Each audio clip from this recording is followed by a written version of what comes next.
여러분, 베드로는 복음 때문에 고난 가운데 흩어진 초대교회 성도들에게 편지를 하면서 그들이 어떤 사람인지에 대해서 이렇게 이야기해 줬습니다.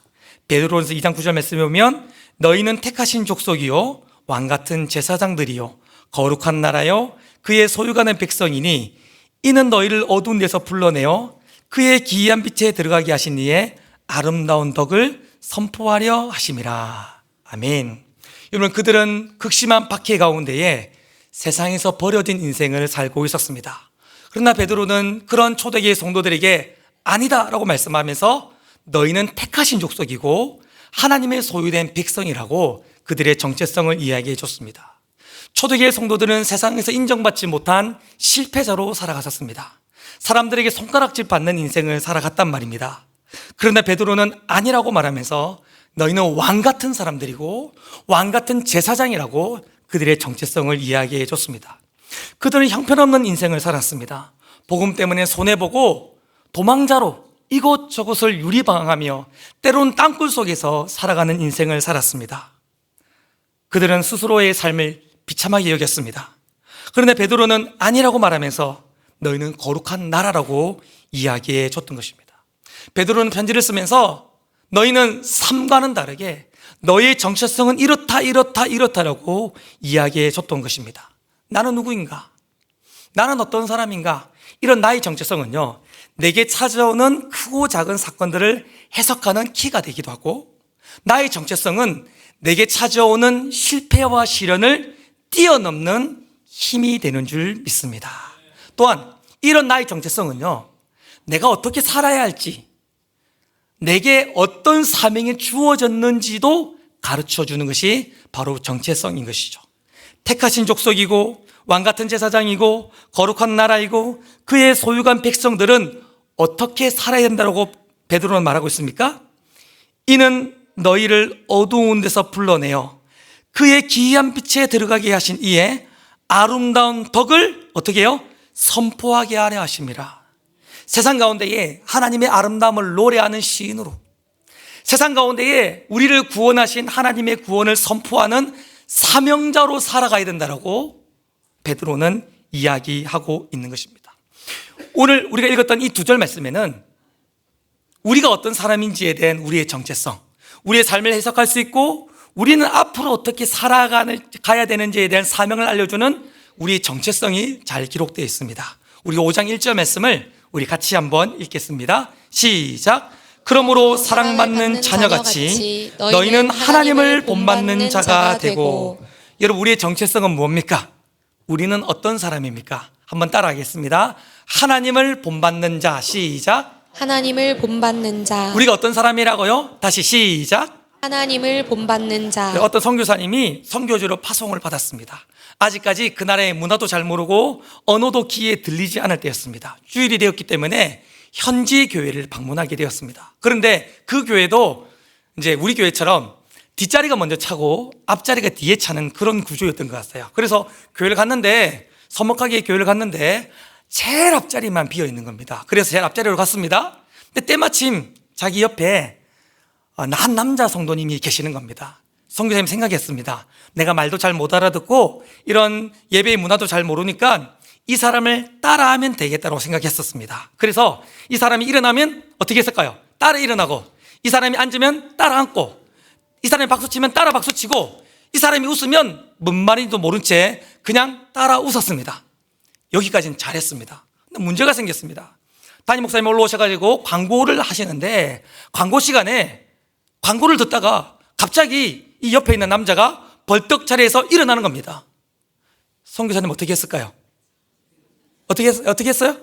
벌떡 자리에 일어났어요. 그러자 교회가 술렁술렁이는 겁니다. 그러면서 못 알아듣는 말을 하면서 막 사람들이 술렁술렁거리고, 어떤 사람은 막 한탄하는 한숨을 내쉬기도 하고, 어떤 사람은 깔깔깔 웃기도 하는 겁니다. 이 선교사님이 마음이 이상했어요. 뒤를 돌아봤더니 모두가 앉아있고 그 남자분과 선교사님만 딱 일어나 있는 거예요. 아차, 뭐 잘못됐다 싶어 앉았어요. 예가 다 맞췄습니다. 그리고 선배 선교사님에게 물어봤습니다. 아까 왜 그랬냐고 물어봤더니 선교사님이 깔깔깔 웃으면서 목사님이 이렇게 강구했다는 것입니다. 주중에 우리 누구누구 가정에서 귀한 아기가 태어났습니다. 그 아기의 아빠가 이 자리에 앉아 있습니다. 아빠 일어나세요 했더니 아빠가 두 사람이 일어난 거예요. 그래 교회가 난리가 난 거예요. 이 선교사님 따라해야 될 대상을 잘못 선정해서 예배 시간 망신을 당했던 것입니다. 여러분 그런데 사실 이 이야기는요 우리의 이야기이기도 합니다. 여러분 우리가 창조될 당시에는 하나님의 형상대로 창조되어서 하나님을 닮아가는 존재로 우리는 창조되었습니다. 그러나 우리의 조상이고 인류의 조상이었을 뿐 아니라 우리 모든 사람의 대표였던 아담이 죄를 범했습니다. 그래서 아담의 후예들도 또 아담에게 속해 있었던 모든 사람들이 다 아담과 함께 죄인이 됐던 것입니다. 함께 타락하게 됐던 것입니다. 그 순간 우리의 형상이 파괴되어짐으로 말미암아 우리가 하나님을 닮지 않고 어떻게 됐습니까? 마귀를 본받기 시작했고 세상을 닮아가기 시작했던 것입니다. 이걸 신학에서는 뭐라고 말하냐면 한번 따라할까요?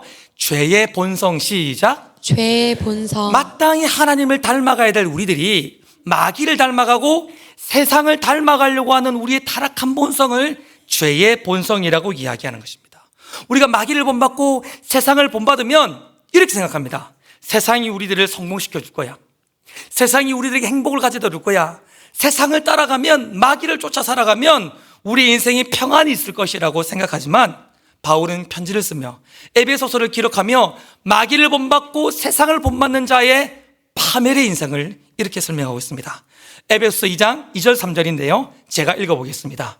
그때에 너희는 그 가운데서 행하여 이 세상 풍조를 따르고 이 세상 풍조를 본받고 공중 권세 잡은 자를 따랐으니 마귀를 따랐으니 곧 지금 불순종의 아들들 가운데 역사하는 영이나 전에는 우리도 다 그 가운데서 우리의 육체의 욕심을 따라 지내며 육체와 마음이 원하는 것을 하여 다른 이들과 같이 읽어볼까요? 시작.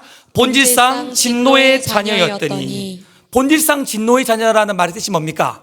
하나님의 진노를 받을 수밖에 없는 자, 반드시 하나님의 심판과 진노를 받을 수밖에 없는 인생이 되었다는 것입니다. 그러나 여러분 바로 그 다음 절인 에베소 2장 4절 말씀에 보면 그렇게 파멸받을 인생이었던 우리들에게 긍휼이 풍성하신 하나님께서 큰 사랑으로 그런 우리들을 사랑하셨다고 말씀하십니다. 할렐루야. 그 다음 절인 2장 5절에는 그래서 허물과 죄로 죽었던 우리들을 그리스도와 함께 살리셨는데 그게 뭐냐면 바로 은혜로 우리를 구원하신 것이라 말씀하고 있는 것이죠. 여러분 원래 우리는 마귀를 따라가고 세상을 따라가면서 파멸하는 인생이었어요. 그러나 하나님은 그런 우리를 사랑하셔서 아들 예수 그리스도를 통하여 우리를 구원하셨는데 그게 끝이 아니라 그렇게 우리를 구원하셔서 우리에게 하나님 형상을 회복시키셔서 우리를 하나님 닮는 자로 만들어 주신 줄 믿습니다. 아니 목사님 뻥을 쳐도 대충 치셔야지 우리가 하나님을 닮다니요. 저도 사실 설교하면서 좀 마음이 그석해요. 왜냐하면 피조물인 우리들이 그것도 타락한 본성을 가진 우리들이 어떻게 창조주 하나님을 닮아갈 수 있습니까? 우리 같은 사람이 어떻게 위대하신 전능하신 창조주 하나님을 닮아갈 수 있다라고 성경은 말하냐 말입니다.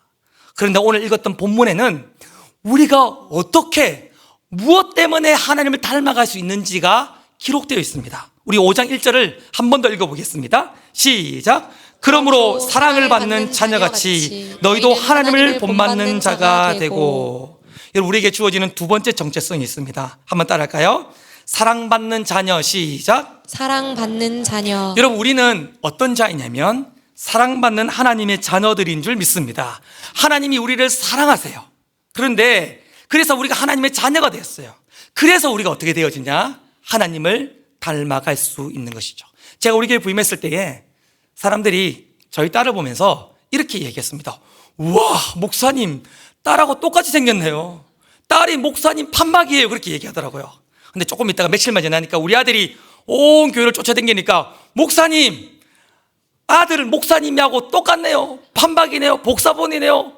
아들하고 똑같이 생겼네요 말하더라고요. 여러분 저희 아들이 저를 닮았습니다. 여러분 모르시는 분들은 밥 먹을 때 자꾸 우중해가지고 저 같은 게 돌아다니면 그게 내 딸, 내 아들이 생각하시면 됩니다. 근데 왜 그렇습니까? 왜 우리 아들, 딸들이 저를 닮았습니까? 왜요? 어렵습니까? 왜 우리 아들, 딸들이 저를 닮았습니까? 저의 사랑받는 저의 아들, 딸이기 때문입니다. 여러분, 우리가 하나님을 닮아갈 수 있는 건 우리의 노력과 우리의 헌신으로 닮아갈 수 있는 게 아니에요. 하나님의 자녀가 되어준 순간 그분의 사랑이 우리에게 부어지는데 그 사랑 때문에 우리가 하나님을 닮아갈 수 있게 되는 줄 믿습니다. 로마서 8장에서 바울은 이런 얘기를 하고 있습니다. 하나님이 우리를 사랑하셔서 우리를 구원하기로 미리 정했어요. 하나님이 우리를 사랑하셔서 그래서 그 정하심대로 우리를 구원으로 불러주셨습니다. 근데 왜 그렇게 하셨는가? 바울이 로마서 8장에서 말하기를 우리가 하나님의 자녀가 된 이유가 뭔가? 그의 아들의 형상을 본받기 위하여.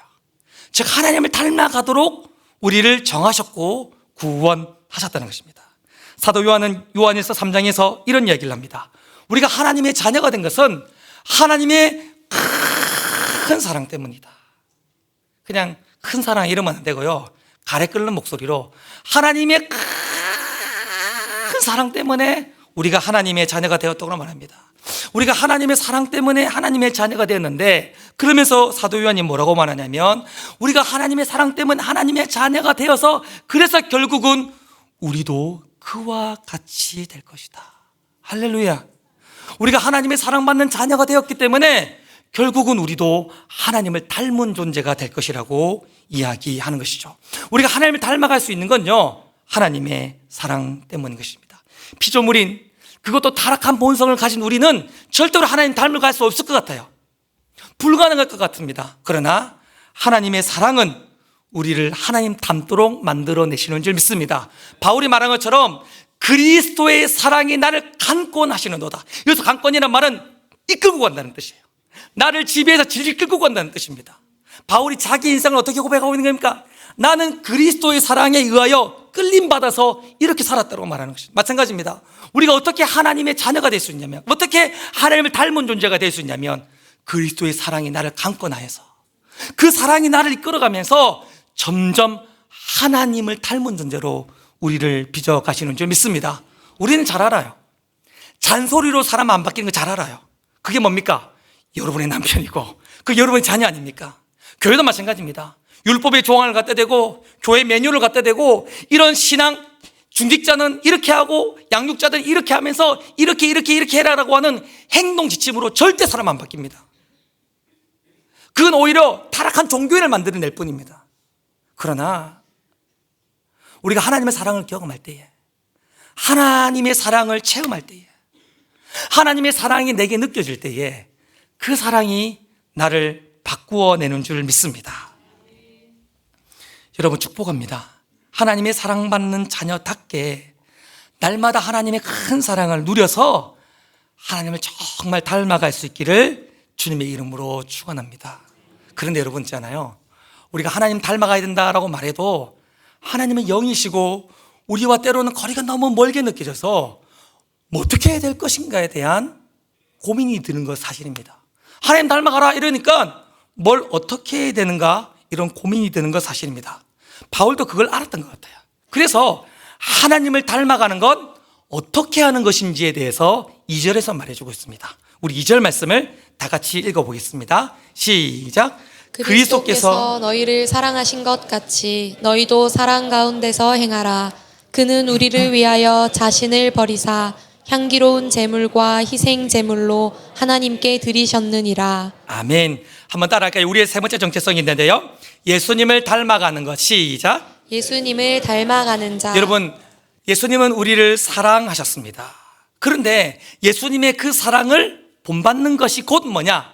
하나님을 본받는 것입니다. 여러분, 제 얘기를 잘 들어보십시오. 여러분, 저를 보십시오. 예수님이 우리를 사랑하셨어요.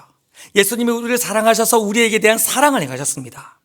그런데 예수님은요, 우리를 향한 그 사랑을 통해서 사랑이신 하나님을 가장 선명하게 보이셨던 것입니다. 무슨 말인지 이해하시겠습니까? 예수님은 우리를 사랑하셔서 사랑의 행위를 하셨는데 그 예수님의 사랑의 행위는 사랑이신 하나님을 가장 선명하고 탁월하게 드러내는 행위였다는 것이죠. 그래서 예수님의 사랑을 닮아가는 것이야말로 하나님, 사랑의 하나님을 닮아가는 가장 선명한 길이 되어지는 것이죠. 오늘 읽었던 2절 말씀에 보면 우리를 향한 예수님의 사랑에 두 가지 특징이 나와 있습니다. 첫 번째는 자기를 버리셨습니다. 빌립보서 2장 6절 8절 말씀인데요, 그는 근본 하나님의 본체시나 하나님과 동등됨을 취할 것으로 여기지 아니하시고 어떻게 하셨습니까? 자기를 비워서 종의 형체를 가지시어 뭐 하셨습니까? 사람들과 같이 되셨고, 여러분 이게 보통 말이 아니에요. 예수님은 창조주시잖아요. 그러나 자기가 만들어 온 사랑의 모양으로 자기의 모든 영광을 버리시고 사람으로 이 땅에 오셨습니다. 그뿐이 아닙니다. 사람의 모양으로 나타나사 자기를 어떻게 합니까? 낮추시고 죽기까지 복종하셨으니 곧 십자가에서 죽으심이라. 예수님은 하늘 영광을 버리시면서 자기를 버리시고 이 땅에 오셨습니다. 그뿐이 아닙니다. 자기의 생명을 우리를 사랑하여서 버리신 줄 믿습니다. 요한복음 15장에서 예수님 본인 스스로 입으로 말씀하시기를 남을 위해 목숨을 버리는 것은 가장 큰 사랑이라 말씀하셨어요. 예수님 어떤 분이십니까? 하늘 영광을 다 버리시고 자기를 버리고 이 땅에 오셔서 자기의 생명을 버려서 우리를 사랑하셨던 희생의 사랑을 행하신 분이 우리 예수님이신 줄 믿습니다. 여러분, 한국 기독교 고전 중에 양운순 교수님이 쓴 사랑과 행복으로의 초대라는 책이 있습니다. 여러분 이 책 집에 있죠? 집에 있는 분 손 한 분들 1부 때도 손 들어보니까 한 4-5분 있던데, 사랑과 행복으로의 초대, 노란색 책인데 있는 분 손 들어보십시오. 1부는 4명이 있었는데, 네, 알겠습니다. 여러분 지금 이제 손 안 드셨는데 집에 가서 한번 찾아보세요. 집에 가면 있을 거예요. 저도 우리 집 창고에, 사택 창고에 한 20번째 박스 정도에 아마 숨겨져 있을 것 같아요. 저도 그 책이 어떻게 제 손에 들어왔는지 모르겠는데, 많은 목회자들의 집에 가보면, 어떤 성도들의 집에 가보면 저 한쪽 기승이에 너덜너덜한 모습으로 이 책이 꼽혀 있는 건 많이 봅니다. 근데 그 책에 가보면 이런 한국 전쟁 당시에 있었던 실제 예화를 기록해 놓은 부분이 하나 있습니다. 제가 한번 천천히 읽어가 보도록 하겠습니다. 한국 전쟁 중 당시에 추운 겨울날 한 여인이 만삭의 몸으로 피난길을 떠났습니다. 몸이 무거우니까 자연스럽게 피난 행렬에서 뒤처지기 시작했습니다. 때마침 그때에 몸에서 상기가 느껴지기 시작했습니다. 다리 아래로 내려가서 홀로 추운 겨울날 아이를 출산하게 되었습니다. 아무도 도와줄 수 없는 그 환경 가운데 홀로 이 모든 것들을 이 여인이 처리하였던 것입니다. 그러나 이 피덩이 같은 아이에게 덮어줄 이불은 있지 않았습니다. 그래서 이 여인이 추운 겨울날 자기의 옷을 하나둘씩 벗기 시작하며 그 아이를 감싸기 시작했습니다. 이 여인은 벌거벗은 모습으로 추운 겨울날 이 아이를 안고 버텨내며 그 아이를 지켜냈던 것입니다. 시간이 한참 흘렀습니다. 한 미군 장교가 차를 타고 가다가 때마침 그 다리 위에서 기름이 딱 떨어져 차가 서게 된 것입니다. 장교는 본부에 연락을 하고 기름을 가져오라고 연락을 한 이후에 밖에 나와 기다려 서 있었는데 아기의 울음소리가 들려왔습니다. 이 미군 장교는 아기의 울음소리를 쫓아서 다리 아래로 내려가 봤더니 거기에 너무 슬픈 장면이 펼쳐져 있었습니다. 피덩이 같은 아이가 여러 겹의 옷으로 칭칭 쌓여있는 채 위태롭게 가냘프게 울고 있었습니다. 그리고 그 옆에는 방금 막 출산을 한 벌거벗은 한 여인이 얼어주고 있었던 것입니다. 이 미군 장군이 이렇게 생각했습니다. 하나님이 기름이 떨어지게 하신 것은 이 아이를 살리려고 하는 하나님의 뜻이구나라는 생각을 하게 되었습니다. 그리고 그 얼어 죽은 여인을 묻어주고 이 아이를 입양하여 미국으로 데려갔습니다. 이제 이 아이가 장성해서 청년이 되었습니다. 미국으로 입양했더니 미국 양아버지가 옷을 꺼내어 보이면서 출생의 비밀을 이야기했던 것입니다. 아들은 오열하고 한국으로 돌아왔습니다. 그리고 어머니의 무덤 앞에 찾아갔습니다. 그리고 자기가 입고 있었던 옷을 벗어 어머니의 무덤을 덮어준 다음에 이렇게 이야기했던 것입니다. 어머니 얼마나 추우셨어요. 나를 살리기 위해 어머니가 나 대신 이 험한 고통을 당하셨으니 얼마나 힘드셨어요. 어머니 나 대신 이 엄청난 희생을 치르셨군요. 저도 어머니의 사랑을 기억하며 헐벗고 굶주리는 사람들에게 예수님의 사랑을 전하는 삶을 살겠습니다. 그렇게 어머니의 무덤 앞에서 그가 삶을 다짐했다는 이야기가 있습니다. 사랑하는 성도 여러분, 예수님이 저와 여러분들을 사랑하신 줄 믿습니다. 저와 여러분 따위 같은 이런 타락한 죄인들을 위하여 이 땅에 오셨고, 하늘 영광을 버리시고 이 땅에 오실 뿐 아니라 자신의 모든 것들을 쏟아부으시며 생명을 버리셔서 우리를 구원하신 줄 믿습니다. 여러분 질문해 보겠습니다. 여러분 대답해 보세요. 여러분 제가 질문해 볼 테니까 여러분 대답해 보세요. 여러분 이런 예수님을 사랑하십니까? 이런 예수님을 정말로 믿으십니까? 그렇다면 여러분 이 예수님을 닮아서 우리도 희생적인 사랑의 삶을 살아가야 되는 것입니다. 그런 예수님을 닮은 희생적인 삶을 살아가는 것이야말로 사랑이신 하나님을 닮아가는 길입니다. 어제 밤 늦게까지 당회를 했습니다. 그리고 2025년도를 함께 장로님들과 의논하면서 이런 중요한 결정을 하게 되었습니다. 2025년 1월부터 우리 남자들이 주방에 설거지 봉사자들로 들어가서 희생적인 사랑을 주방에서 펼치기로 어제 결정하였습니다. 그리고 가장 먼저 가장 앞장서서 우리 장로님들이 희생적인 사랑을 실천하며 1월 달에 장로님들이 그거 하기로 했습니다. 어제 장로님들의 표정이 많이 어두워졌고 그렇게 했었습니다. 오늘 장로님들 보시면 여러분이 그렇게 말씀해 주시길 바랍니다. 하나님 닮으셨네요. 여러분 축복합니다. 예수님을 닮아서 희생적인 사랑을 실천할 수 있기를 주님의 이름으로 축원합니다.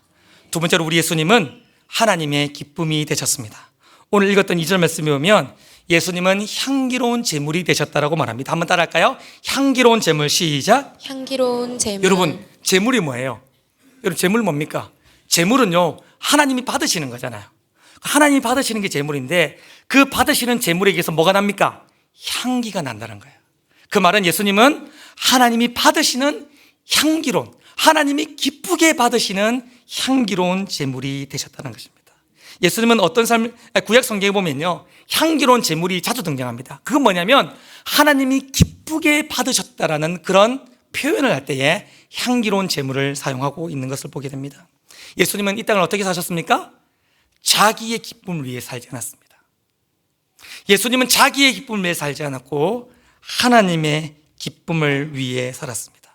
여러분 예수님을 닮는 게 뭐냐? 나의 기쁨을 선택하지 않고 하나님의 기쁨을 선택하는 것입니다. 그런데 그렇게 하나님의 기쁨을 선택하다 보면 우리는 예수를, 하나님을 닮아가게 되는 거예요. 여러분 하나님의 기쁨을 선택하는 게 뭡니까? 내 생각이 하나님의 기쁨이 되도록 생각하는 것이죠. 아멘. 내 감정과 내 마음이 하나님의 기쁨이 되도록 느끼고 감정을 가지는 것입니다. 아멘. 내 손발과 내 삶이 하나님의 기쁨이 되어지도록 행동하고 실천하는 것입니다. 아멘. 그게 바로 하나님의 기쁨을 선택하는 거예요. 그때 그게 예수님을 닮은 삶이고 그런 삶이야말로 하나님을 닮은 삶인 것입니다. 여러분 축복합니다. 희생적인 사랑의 삶을 살아가고 하나님의 기쁨을 택하여 예수 닮을 뿐 아니라 예수님이 보이신 하나님을 닮아가는 저와 여러분 될 수 있기를 우리 주님의 이름으로 축원합니다. 복습해 볼까요? 저를 보십시오. 설교 마쳤어요. 헐 대박. 20분이나 빨리 마쳤어요. 학습 재래식이 박수 쳤어요 지금. 네. 여러분 오늘 말씀을 정리해 볼까요? 오늘 말씀 한 두 절에는 우리의 정체성이 잘 기록되어 있습니다. 첫 번째 정체성 따라할까요? 사랑받는 자녀 시작. 사랑받는 자녀. 여러분 지금 약간 섭섭한데 빨리 마친다니까 엄청 커졌는데요. 자 다시 사랑받는 하나님의 자녀 시작. 사랑받는 하나님의 자녀. 그런 사랑받는 하나님의 자녀 두 번째로 하나님을 닮아가는 자 시작. 하나님을 닮아가는 자. 하나님 닮아가는 게 뭐냐? 따라합시다. 예수님을 닮아가는 자. 예수님을 닮아가는 예수님 자. 어떻게 사셨습니까? 희생적인 사랑의 삶을 사셨고 하나님의 기쁨을 선택하셨던 것입니다. 여러분 오늘 설교 제목이 뭡니까? 이분하게 닮아가라. 한번 따라할까요? 이분하게 닮아가라 시작. 이분하게 닮아가라. 여러분 요거 다 알아야 됩니다. 집에 가서 여러분 자녀들에게 엄마가 오늘 좀 이분한데 이러면 애들이 엄마 너무 핫한 걸 이렇게 하고 좋아할 겁니다. 여러분, 이분하다는 말이 요즘에 한국 사회에 제일 유명한 말인데, 골고루, 균형 있게, 빠짐없이 이런 뜻이 됩니다. 그럼 뭡니까?